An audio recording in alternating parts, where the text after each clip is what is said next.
Welcome back. This is Filter Stories. I'm James Harper. And you're listening to part 2 of Vicente Pereira's story, a Brazilian coffee farmer who is trying to do something bold. He's trying to find better buyers who can pay better prices for his beautiful specialty coffees.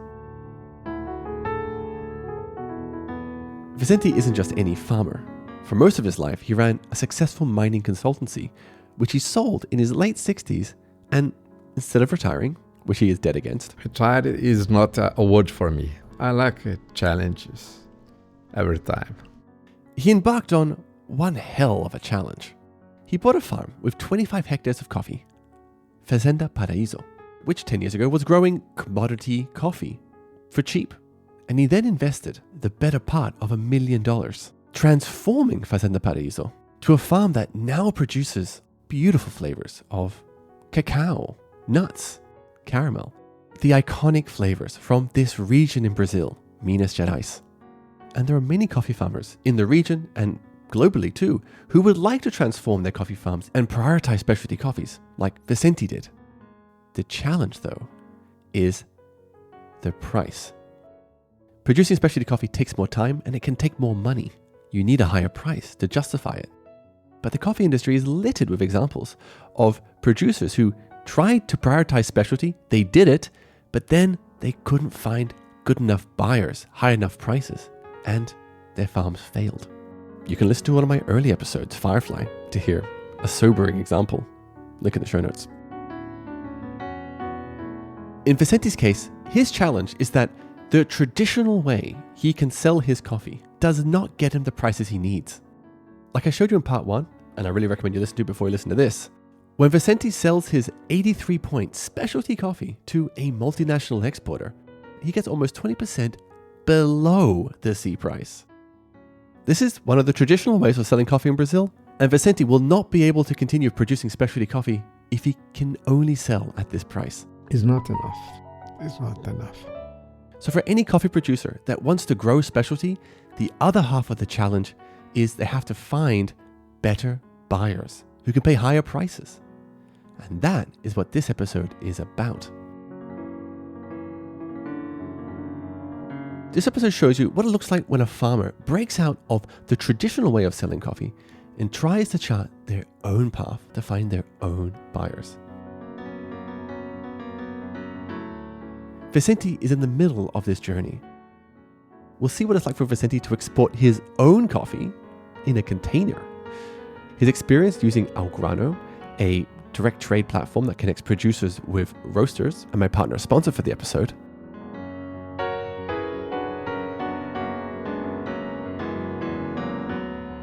But let's start where Vicente first started his journey, the local specialty Brazilian market.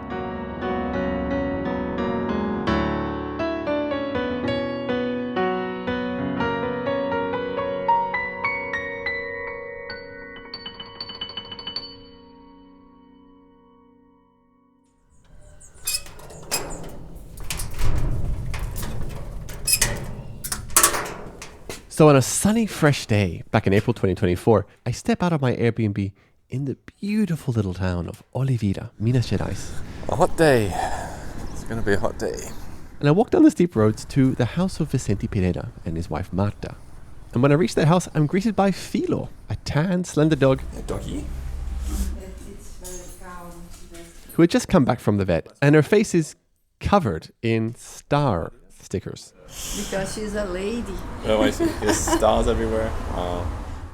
We sit down at the living room table, and his wife Marta brings lovely coffee from the farm and Pão de queijo. pão de queijo, baked bready cheese balls. It's very common to have here in Minas Gerais. Oh my God, they're so good. Very dangerous. It's a dangerous combination. Yeah. Because I could eat a lot of these. We eat a lot. Vicente joins us wearing his traditional wide-brimmed hat, shirt and suspenders. So, what we do? And he tells me the story of selling coffee a very non-traditional way, directly to specialty coffee roasters and cafes in Brazil. We have these clients, we present them our quality. So 5-10 years ago, While Vicente was busy transforming the farm from producing mostly commodity to specialty, his daughter Marina was living in Brazil. She no longer lives here, but that's a story we'll come to in a bit. But back then, she's living in Brazil, happily married, kids, a lawyer by background, but she was actually spending a lot of her time helping the family farm with the sales and marketing. And it was in Rio de Janeiro, the massive international city a 6-hour drive away, where she built relationships with roasters and cafes one-to-one. And I was even lucky enough to meet some of them on a Google Meets call. Meu nome é Eliane, tenho uma cafeteria no Rio de Janeiro. Eliane, who's been running a cafe in the north of Rio in a shopping center for the last 10 years, serving a lot of specialty filter brewing methods. Clévia, Aeropress. And I also met an Australian My name's Daniel Hobbs. I'm the owner of Aussie Coffee. who I interviewed while he was strolling the streets of Rio. You chose a very iconic spot to do the interview because you're on the beach. There are palm trees behind you, and I think the iconic Rio Christ statue is behind you. And I couldn't help wonder, why not just set up a cafe in Australia? James, why would I open a cafe in Melbourne with a saturated market where it's going to cost me an arm and a leg to live? I'm going to be working on my life to kind of compete with hundreds of other cafes. Yeah, he's got a point. And the other great thing about being in Brazil is that Daniel and Eliane can buy directly from Fazenda Paraíso and get great flavors they love. Chocolatey and caramel. And that really shines through in all my drinks. So Eliane and Daniel are the sort of buyers who value the delicious flavors of Vicente's specialty coffees. But how much do they pay? Now, to remind you, in the last episode, I explained how most of the coffees that Vicente grows is lower to mid-range specialty coffees. And this particular segment of coffee from Brazil is extremely competitive. I mean, Daniel tells me as much. One thing in Brazil is there's not a shortage of people wanting to sell you coffee. And what this means is that this lower to mid-range specialty coffee struggles to get any premium at all over the C price. And despite that, what Vicente has managed to do selling directly to roasters in Rio is get a 10% premium above the C price. And even though it's only 10% above the C price, Daniel made it clear, like, I know I'm paying a lot. And how does the price compare? The price you're getting from the farm, how does it compare if you were to go find green coffee elsewhere? I know it's probably on the higher end of what maybe other people might pay for the coffee. So to get this 10% premium, what Vicente and Marina have done is show to Daniel and Eliane, look, it's not just beans that matter. There is much more value we can give you that will help you run your business.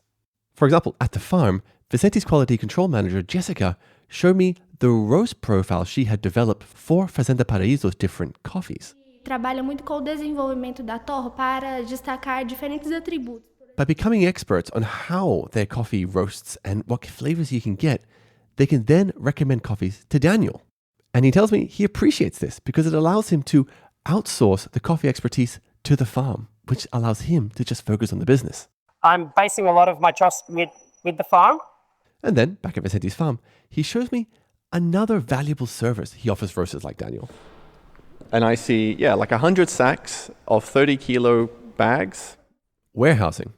Offer guarantee for clients to have coffee all the year. All year round, yes. They don't need to stock the coffee. I see. And Vicente also organizes the transportation, a service Daniel just loves. For me, when I need coffee, it's just a message in WhatsApp and a payment and it's sent. And for a small business to actually have to go out and get quotes for transport, that's huge. So these are the services Vicente offers over and above just the green beans, and it's what enables him to get 10% over the C price for his lower to mid-range specialty coffees. But of course, what he would love to have is 40% above the C price. But Vicente tells me that's a tough sell in Brazil, because Brazil, it's just not wealthy enough. You know, he tells me a story about how a specialty cafe in Brazil will offer an espresso for $1.30. $1.30 espresso in Europe and America? That's amazing value. But in Brazil, people's first reaction is, Oh, it's very expensive.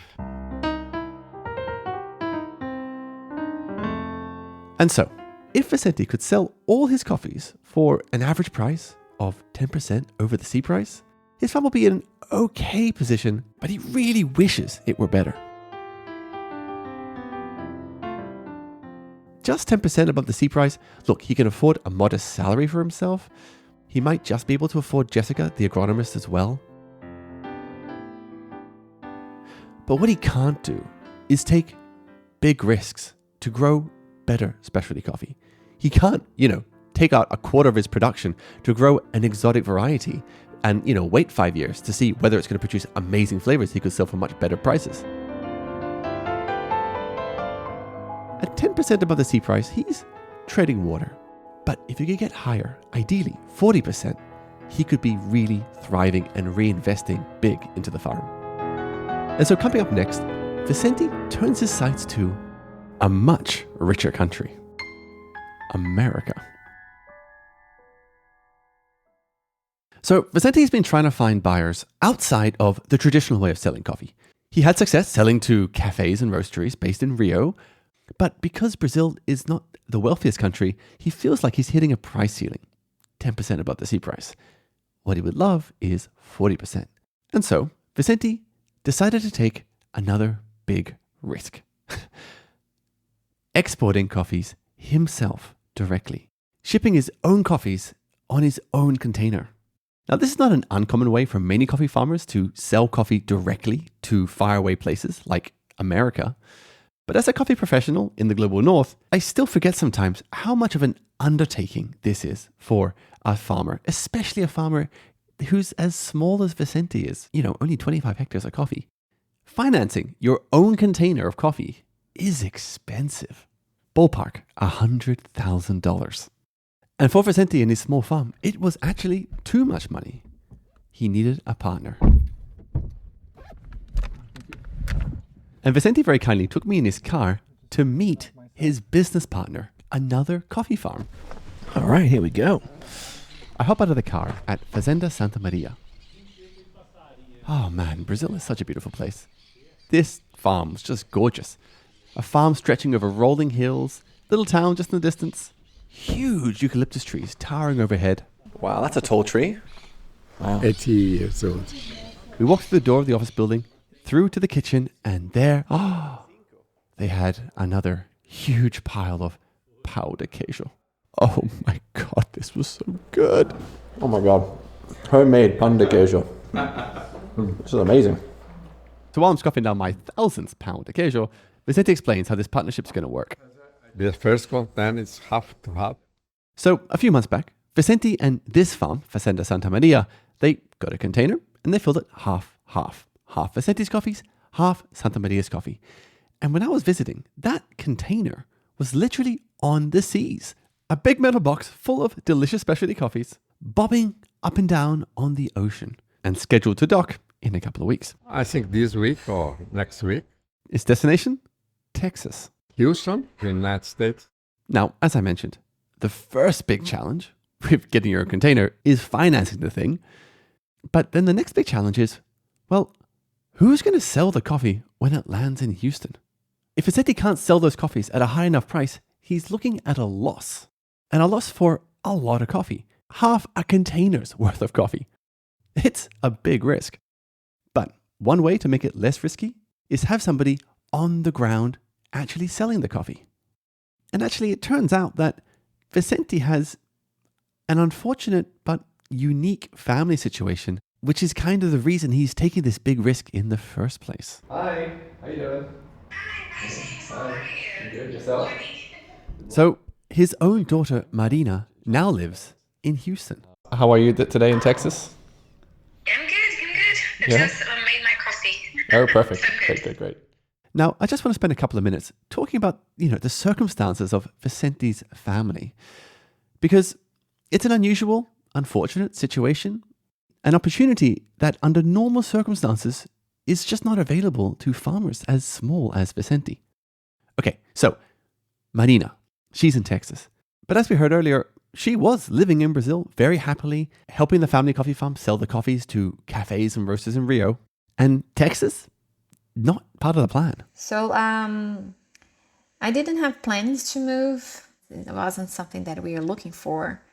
But in 2018, we had a family situation. Marina's husband's brother, so, her brother-in-law, he lived in Houston with his wife and kids, but he passed away. And so Marina and her husband, they uprooted their lives in Brazil and moved to Houston to support the widow of her late brother-in-law. help her raise her kids who now didn't have a father. So family for us is very important. It's the foundation of everything. And I could tell it was a hard time for everybody. Even Philo, the tan slender dog, who had stickers all over her face, because Philo is Marina's dog, but she couldn't take her to Texas. So she had to leave her with her parents, Vicente and Marta. And it breaks my heart because every time someone comes to Vicente's home, Philo bounds down, hoping it's going to be Marina coming back. Every day she goes there. But it never is. She looks there. Oh, mamãe chegou. So that's the situation. Marina is in Texas. And while she's there, she figured, I'm going to be abroad. Can we take advantage of that? And so Marina became the sales agent for the container that, at the time I spoke to her, was about to land in Houston. And so how is it going? What sort of price is Marina able to get when she sells it directly to American roasters? Are Americans prepared to pay more than 10% above the C price for the coffees in that container, which are Vicente's lower to mid-range specialty coffees, 82 to 84 points? Marina says when roasters taste samples of the coffee, they like it. I'm very pleased with the feedback that I've been receiving from the roasters here after they cup the samples. But when they get into price negotiations and she offers 40% above the C price, which is what Vicente would love to get. I think last week I tried to offer that.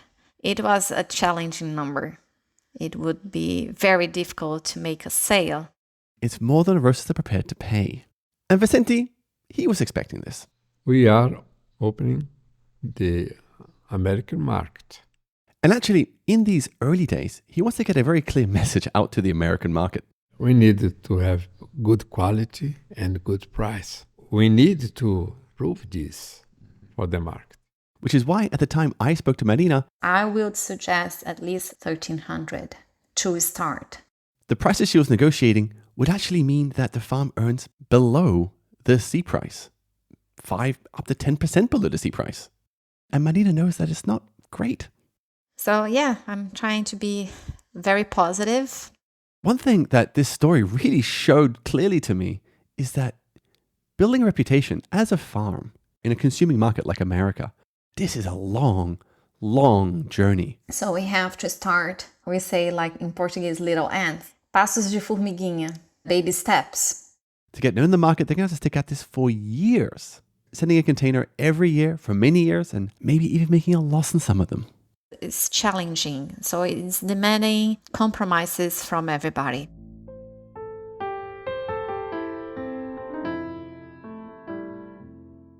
So, at this point in Vicente's journey, exporting his own coffee in his own container, we don't know if it's going to pay off yet, this big bet.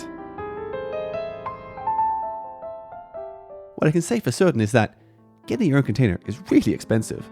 And just because you've exported your own container doesn't mean you'll automatically get better prices for your coffee. And while I was learning about this container to Houston plan, I kept thinking to myself, there's an easier way. A way that Vicente basically admitted to me he thinks is going to be the future for his farm. I think this way will grow a lot. And that is to use a direct trade platform like Ograno. Coming up next, how Ograno works and how much more Vicente is able to earn.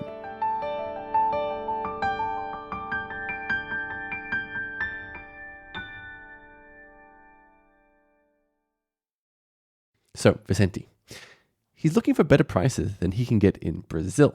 He thought America might be a place they could pay better prices, and he's experimenting with a container. But what about another part of the world that could pay a lot more for his coffees? Like Europe. The problem is, though, he can't replicate in Europe what he's done in America because he doesn't have anybody to sell the coffee. And in any case, a farm his size, he would struggle to fill, let alone finance another container. Because for us, we don't fill a container with consistency every year. And so, for the longest time, this meant that it was almost impossible for Vicente to sell his coffee in Europe directly. But Marina, she was looking around, and turns out times have changed.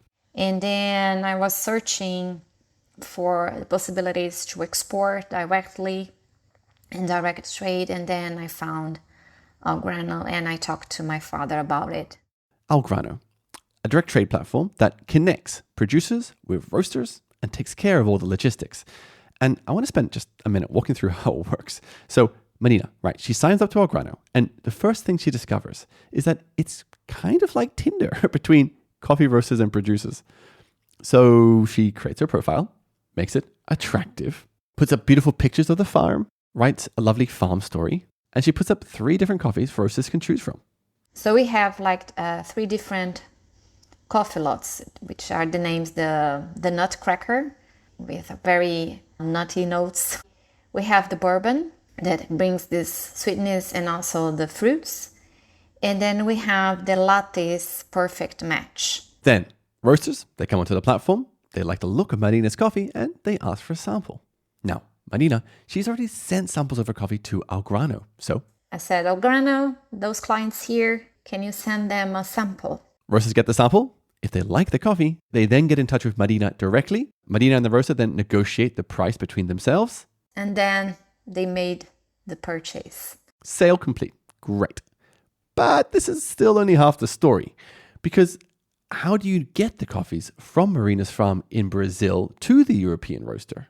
Again, like Vicente can't afford another container. But it turns out that Algrano has their own containers, which go from coffee producing countries to coffee consuming countries like Europe all the time. So Vicente gets his coffee down to the port where Algrano's container is, puts it on. Algrano fills up the rest of the container with other purchases from other roasters. That container floats to Europe, and then Algrano distributes it to the roasters.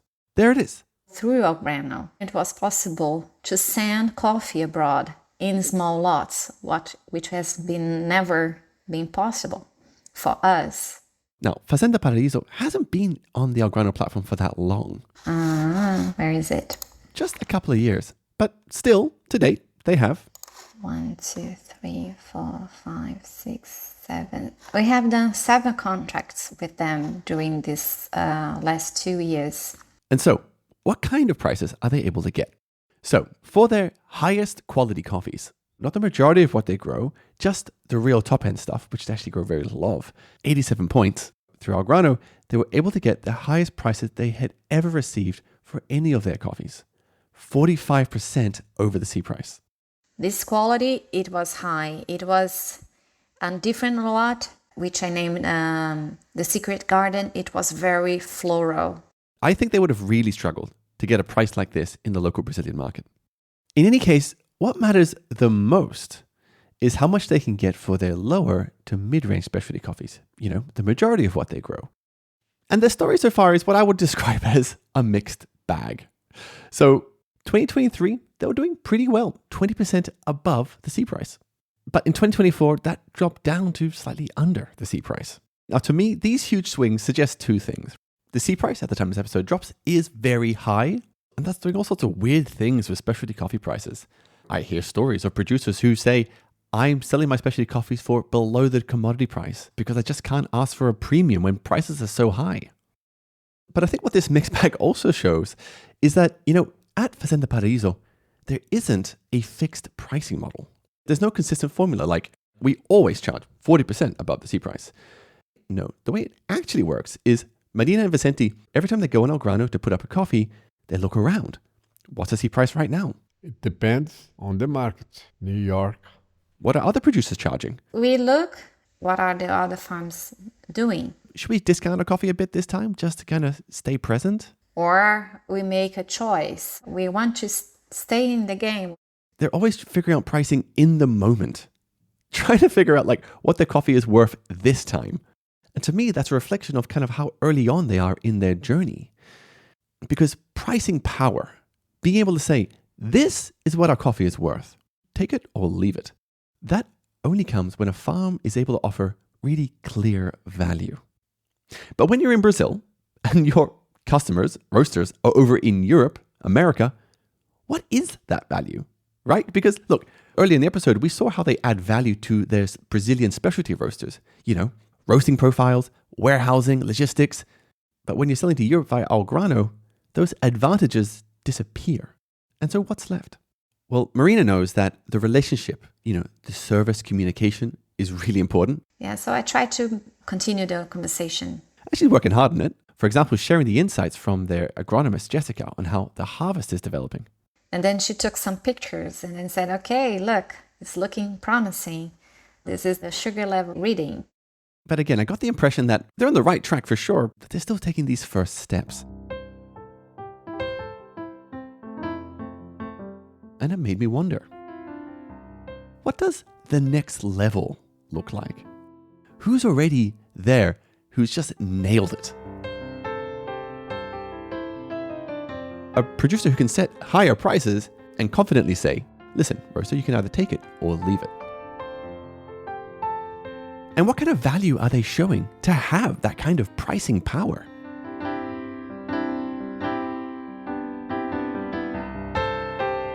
Coming up next, I get a glimpse of that potential future for Fazenda Paraíso and what their baby steps today might one day grow into.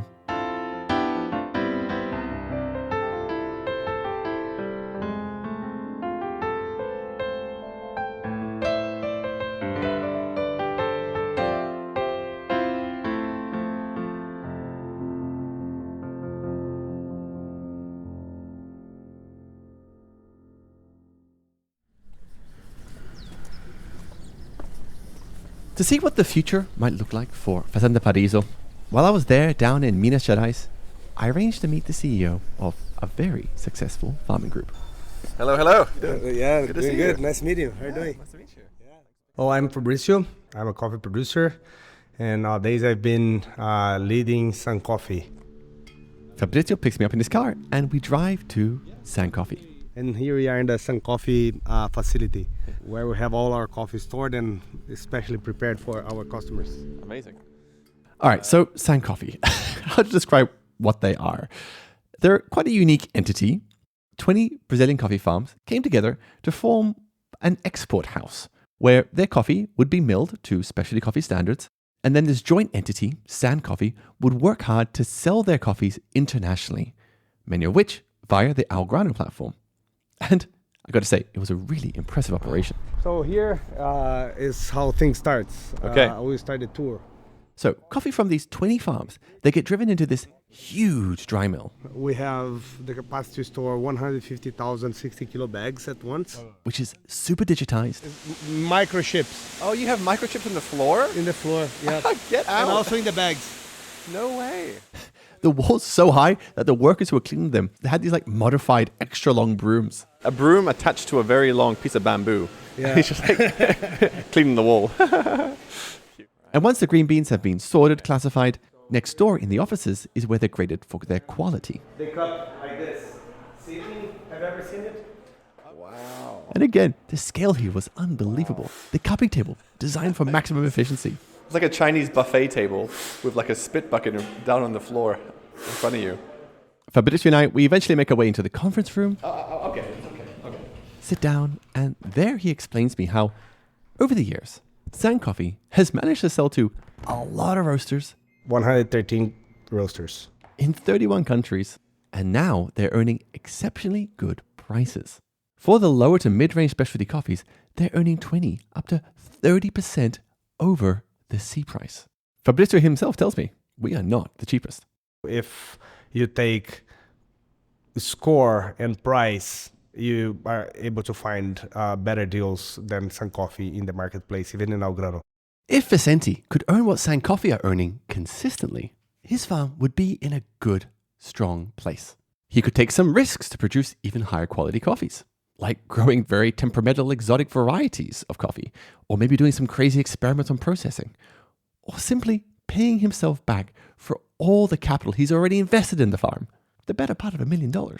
And what I found amazing about Sun Coffee, they set the prices they want, 20% premium over the market. That's the value that Sun Coffee tries to add to the producers. They don't discount. It doesn't make sense to sell off the coffees giving discounts. And it's the same price for everybody. Prices direct to the roasters and in all the markets are the same. Yeah.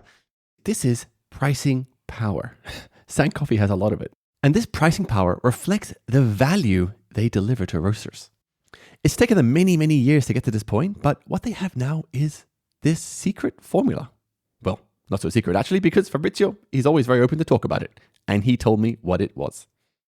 First things first, you don't just sell to anybody. You identify customers who would be the best fit for you. Those that are specialty driven, not that much price sensitive, able to purchase close or have the potential to one container load, and are open to relationship.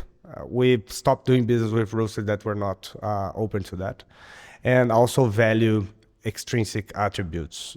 Extrinsic attributes, like the story of the coffee. If you go on the website, San Coffee make it clear, like they provide work for almost 1,000 families in this community. They have a set of values that I could see when I was interacting with Fabrizio: transparency, innovation. And when they find buyers who value these things, they approach them very carefully. This is not hard sales. We try to be doing it in a less active or aggressive way. We approach them to see them in the events and trade shows. We ask our Grano people to try to get in contact with them. And then when they begin a relationship with a buyer, they stay super close to them. We take really good care of our customers, quality-wise, consistent service, communication, everything, the whole package.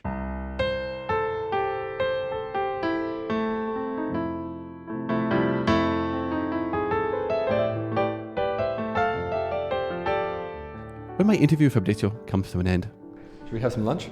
Yeah. We've been talking for 2 hours. Can you believe it? 2 hours. Not so much.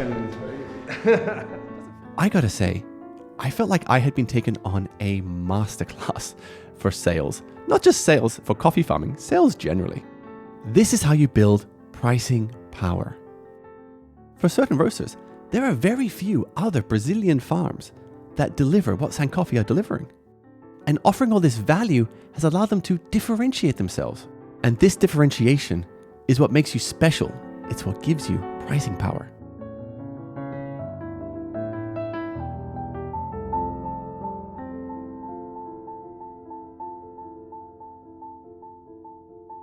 And so when I think back to Vicente and Marina at Fazenda Paraíso, this is the future I see for them too. And I'm confident because, Vicente, he brings to coffee farming this extraordinary mindset. A mindset from the mining world. In the mining, our time is very different. In his former life as a mining engineer, his projects weren't measured in, a year, 5 years. A short time is 30 years. A medium time is 50 years. And a good time for a mine is 100 years. And already, in the first 10 years, he did something that was remarkable in Brazil. He transformed a commodity coffee farm to growing almost entirely specialty coffee. This is no small feat. When I brought that up with Fabrizio of San Coffee, he was super impressed. They had 85%, 80 plus. That's a great number. One of the best I've ever seen. Yeah. Então, pensando em café, Vicente switches to Portuguese to express himself better. Meu foco em café especial, reduzir o meu risco. And says, look, those first 10 years, the plan was to get in a specialty, and we did it. Então, eu estou apostando que no prazo maior agora, que vem pela frente, é do preço melhorar, né? Now, the plan is to get better prices. R$2.000 a saca. Essa é a minha meta. So, watch this space. You might find a packet of Fazenda Paraíso coffee in a roastery near you soon.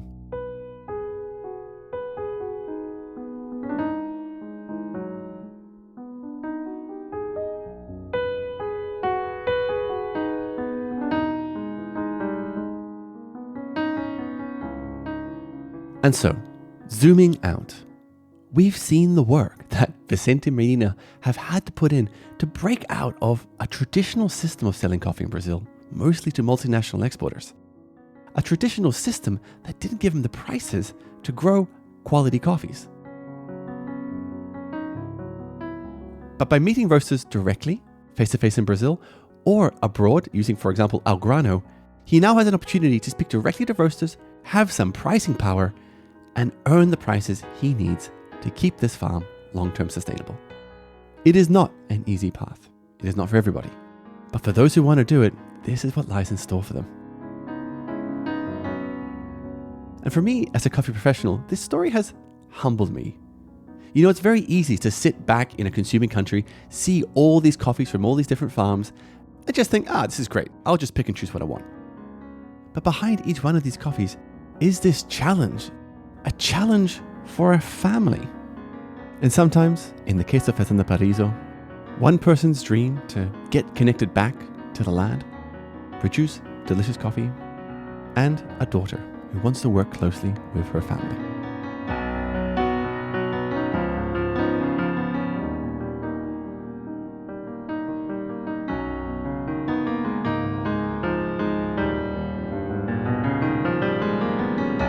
In the next episode, we head over to the south of Colombia and work our way up the Andes mountain ranges to look at 2 farms, one commodity, one specialty, and ask the question, why don't we see more farmers getting the specialty?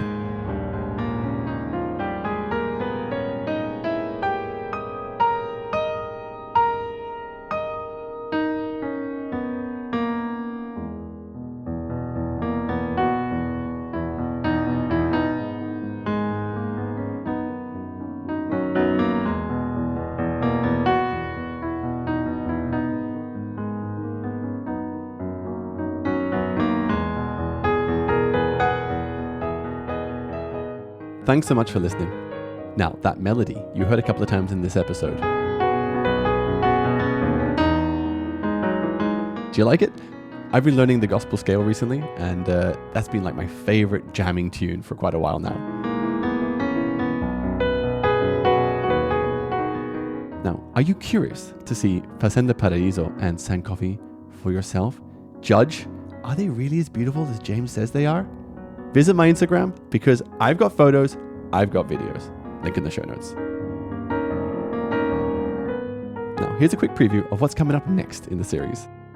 We're heading to the mountains of Colombia to trace 2 coffees, a commodity one and a specialty one, as they make their way from the Andes down to the port. And on the specialty side, we're going to be following the path that coffee takes through the Colombian exporter, the Coffee Quest. Things get messy, loud, and dusty, but fascinating. After that, I'm creating an episode on water that I probably should have made a very long time ago. It's a simple, clear breakdown of how the minerals in water affect your coffee and how you can figure out what kind of water you have and how you should treat it. Along the way, I'm taking you inside BWT's factory in Monza, Austria, to show you just how rigorously they test their filters before they end up in your kitchen or cafe. After that, I wrap up this series with a deep dive into a philosophical question. What is specialty coffee? We take a look at its history, its values, and where we might be headed next. Now, in case you missed it, at the beginning of the series, we went on a cold brew adventure with Toddy to discover why cold water brings out flavors you just can't get with hot water. Speak to some of the world's best coffee scientists to figure that out.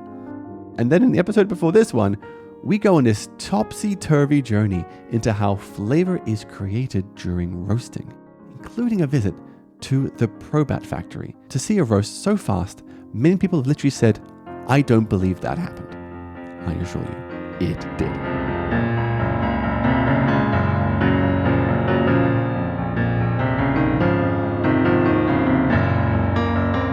This Science of Coffee series from Filter Stories is produced by me, James Harper. Thanks so much for listening, and I'll speak to you next time.